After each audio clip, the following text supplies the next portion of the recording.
ఫిజికల్గా మనం చూడాల్సిందంతా చూసేసాం. ఆయన ఆయన సిలువ మోసుకొని రావడం దగ్గర నుంచి మొత్తం చూసాం, అంతా చూసాం. కానీ ఆ 3 గంటల్లో ఏం జరుగుతుంది అనేటువంటిది మనం అర్థం చేసుకోవడానికి ప్రయత్నం చేస్తే ఏం జరుగుతుందంటే, దేవుని కుమారుడు, పరిశుద్ధుడైన దేవుని కుమారుడు, ఏ కపటము లేని, ఏ పాపము లేని దేవుని కుమారుడు, ఆయన పాపం అయిపోవడం మొదలైందన్నమాట. క్రాస్కి వెళ్ళడంతోనే మొదలవుతుంది. బట్ పర్టికులర్గా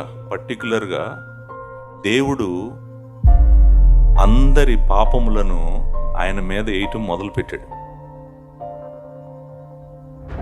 పాపము ఆయన మీద వేయటం మాత్రమే కాదు, కానీ ఇంకొకటి కూడా ప్యారలల్గా జరుగుతుంది. ఆ ప్యారలల్గా జరిగేది కూడా ఏంటో నేను చెప్తాను. చూడండి, దేవుని వాక్యం మరలా చెప్తుంది, మనందరి పాపములు ఆయన మీద దేవుడు వేసాడు. అసలు ఆయన మరణం అనుభవించడానికి కారణమే మన పాపం. మనందరి పాపం వల్లనే ఆయన సిలువలోకి వెళ్ళాడు.